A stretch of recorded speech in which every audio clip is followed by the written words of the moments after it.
Why, hello everyone, how are you doing this fine day? I hope you're enjoying your week. Welcome to another survival challenge. Today we got something a little differently for you. Normally what we do on this channel is we take a bunch of fictional characters and we throw them into a fictional world and see what kind of scenarios we can put them through to see how they'll survive and what'll happen and how the different characters will interact. But we're gonna throw all of that away today, and instead we're gonna use you.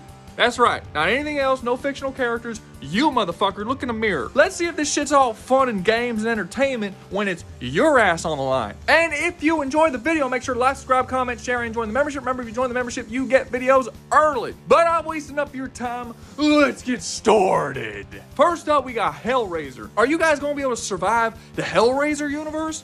Yes, of course you are. Ain't none of you motherfuckers solving that puzzle box. I know how this shit works. I got nephews. They're sitting around all day watching videos of some asshole with headphones screaming into a camera obnoxiously while playing Fortnite.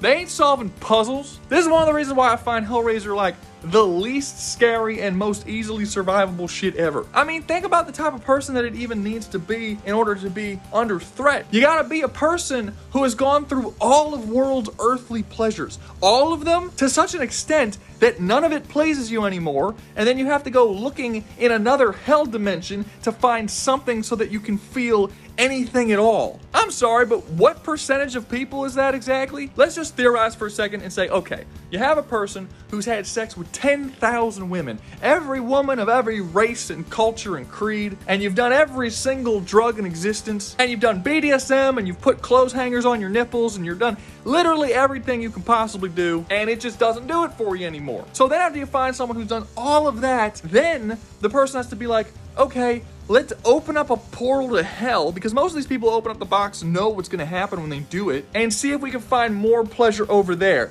And my question would be, wouldn't you try like bestiality first? You know, aren't there other things on the list you would do before opening up a puzzle box to hell? And then even if you did have someone who just happened to fit all of that criteria, he would also have to be a master puzzle box solver. This ain't a fucking Rubik's Cube.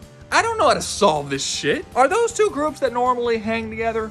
Like, if you go to a fucking, I don't know, puzzle solving club, kind of like a chess club, but for puzzle boxes, is just everybody in there just a bunch of, like, sex freaks? Is that how it works? I don't know. I'm not a part of either of those clubs, but I feel in my soul that that's not how it works. I just don't think those two groups would come together. Think about it for a second from Pinhead's perspective, right?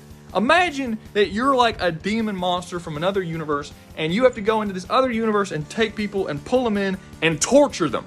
But you could only take in Olympic level bodybuilders who also just so happen to be super into like furry conventions, right? Like, I'm sure that person exists, but if your entire torture economy is reliant on taking that specific type of person, you're probably not doing all that well. You might have a pretty fucking empty hell, is my point. If the devil appeared on my doorstep tomorrow and said, you have to go into some fictional universe that isn't this universe, but the catch is, it has to be some awful, horrible, hell-like dimension type universe, my absolute first fucking pick immediately would be Hellraiser.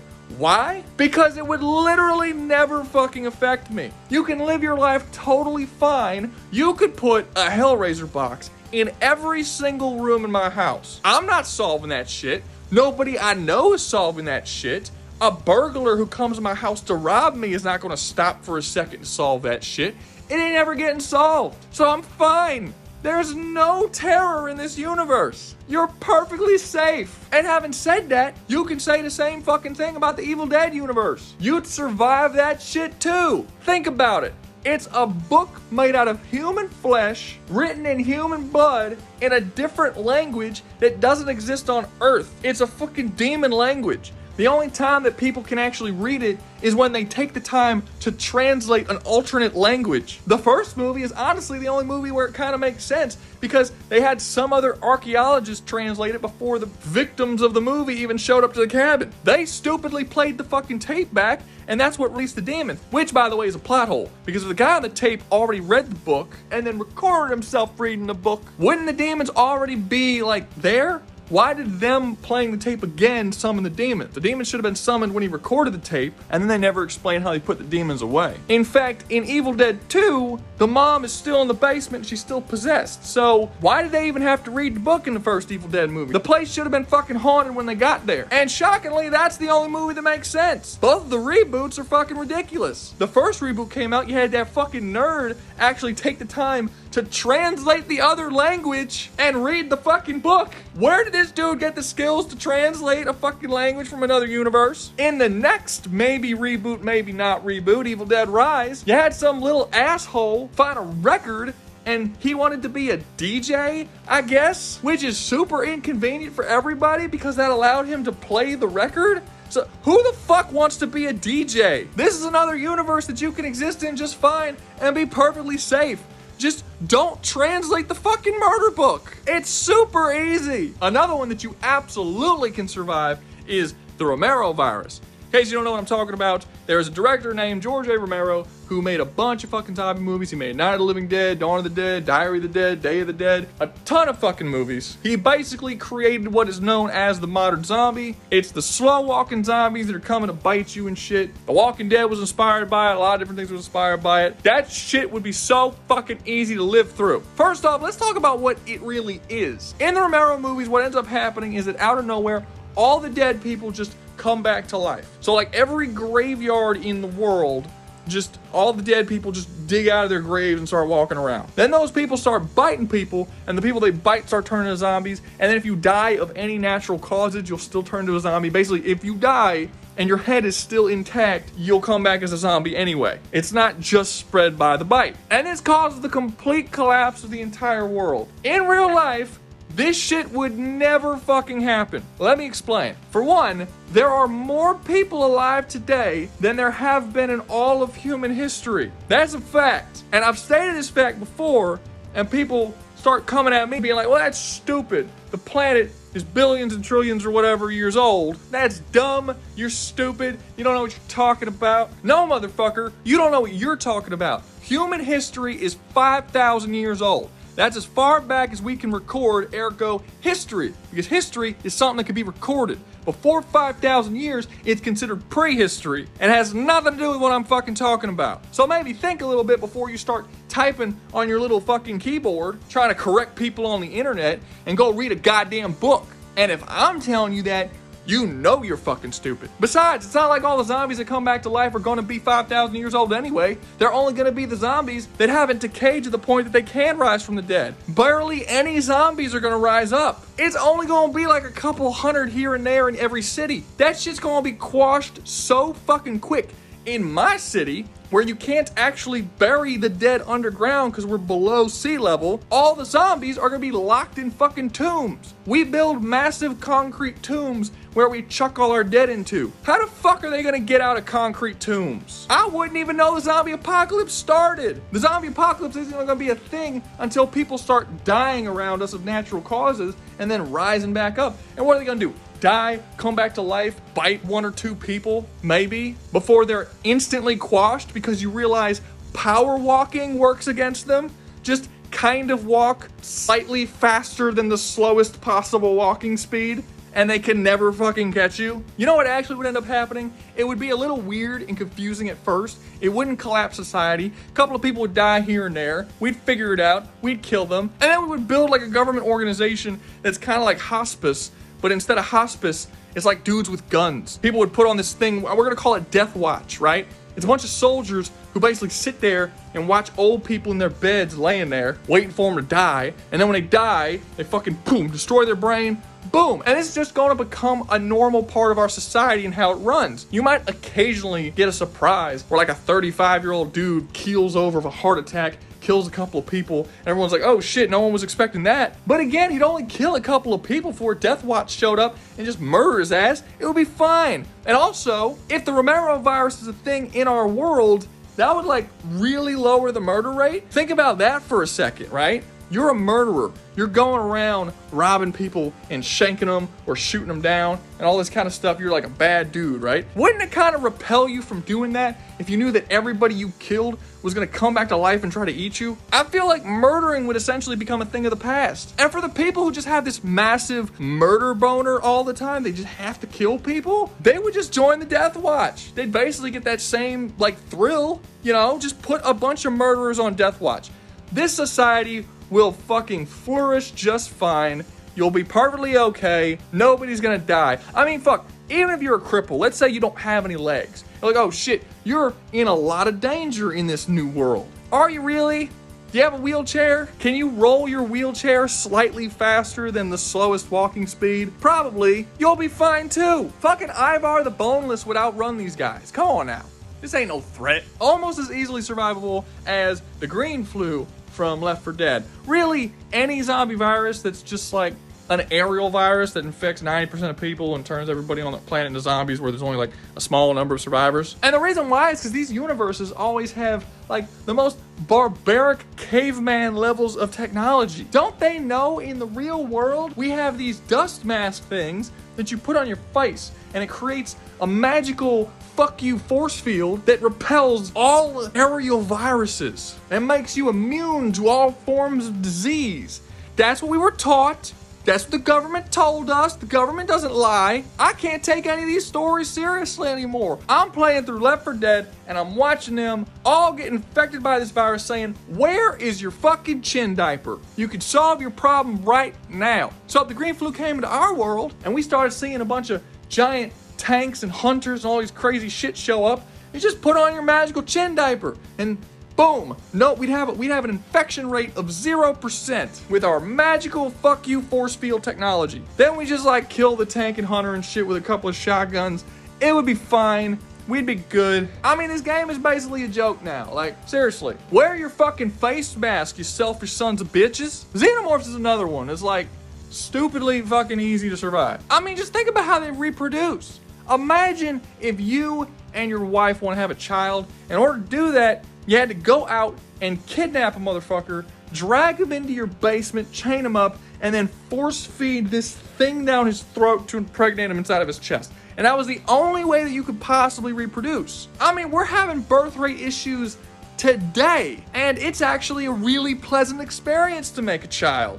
It's kind of fun. If you had to go and kidnap a motherfucker who was constantly fighting against you, nobody would ever have kids. That's what the Xenomorphs have to do every single time they want to reproduce. The alien movies only work for two reasons. One, they're always on these very small, claustrophobic places where the characters don't have guns and can't escape. And the few times we do see them have guns, like in Aliens, they can wipe out literally hundreds of the motherfuckers. And the second reason, which has been a flaw throughout all of the Alien films, including the good ones, is that every single person in these movies that's not Ripley are mentally fucking retarded. Ripley herself isn't even like a super genius. She's just the only person with common sense, and every other character is actively trying to get themselves killed. Remember Prometheus, where they had that scientist guy and Michael Fassbender's like, hey, look at that egg. You should go and fucking look, stare, put your head in it, just stare at it. And the scientist walks over like, oh, that's a great idea. And he walks up to it and he looks down, he shoves his head like 2 feet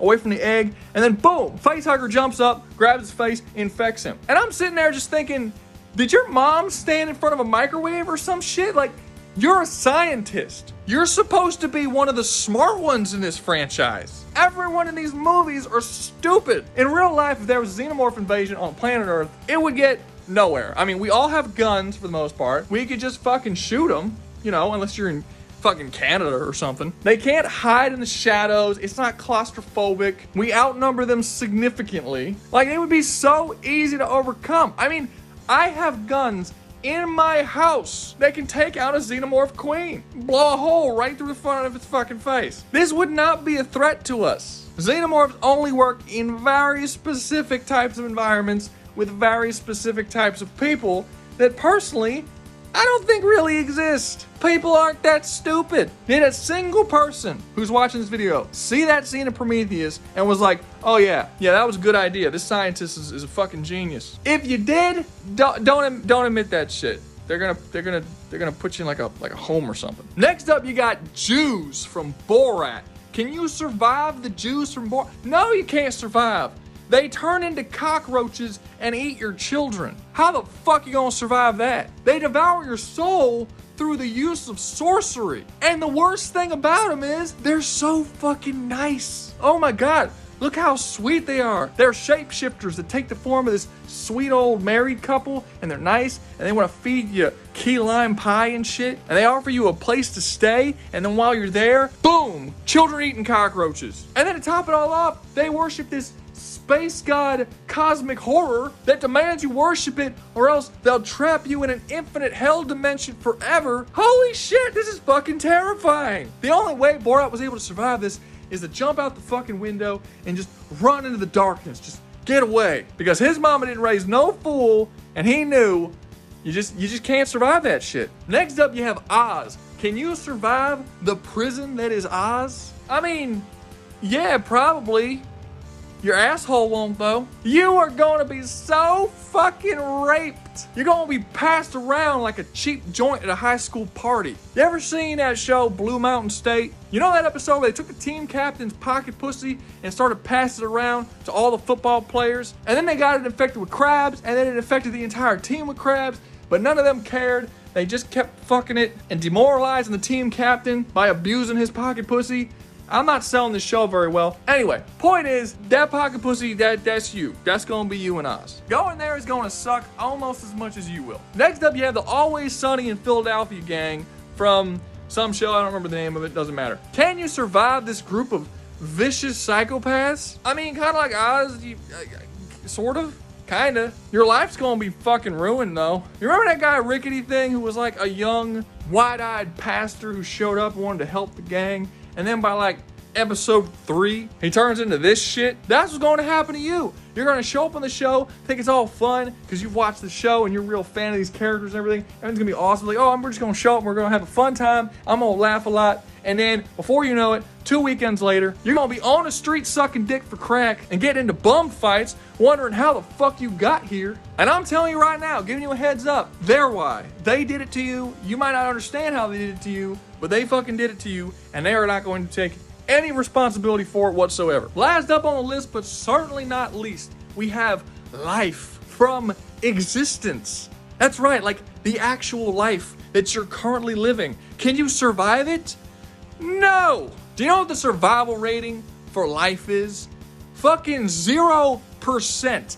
No one's ever done it. We have had billions upon billions upon billions of people try, and no one has ever succeeded. I always see videos that are kind of like this, that are like, would you survive this? And would you survive that? Would you survive Jason? Would you survive Pennywise? Yes! You want to survive Jason? Just leave fucking Camp Crystal Lake. He won't follow you. He's only left it once, and he was taken by force. You want to survive Pennywise? Get the fuck out of Derry. You'll be fine. You want to survive the Quiet Place? Just shut the fuck up. All this shit is survivable. But none of that matters when it comes to life. It doesn't matter where you go, or what you do, or how strong you become, how much you train, how much power you encompass. Life is just this massive, festering, pus-filled boil that we're all trapped inside of and can't escape, except through the utter bliss that is death coming to take us from this fucking world, and hopefully bring us to another world that maybe might be kind of a little bit better, but honestly, will it really? Maybe those fucking reincarnation people are right, and we'll be right back here again. So you can keep watching these types of videos and enjoying yourself and thinking, oh, would you survive this? Would you survive that? It's so much fun. Oh, look at that. But always remember that what you're currently living in, the real world, is the ultimate survival challenge, and it's one that we are all going to fucking fail, and there's nothing anyone can do about it. The only hope that any of us can even possibly have is maybe we'll fail at it before the next shitty thing happens around the corner, so we don't have to bear the monotony and suffering and chaos that is life. But that's all I got for today. Hope you enjoyed the video. If you did, make sure to like, subscribe, comment, share, and join the membership. Remember, if you join the membership, you get videos early. And always remember, y'all stay safe out there, you hear?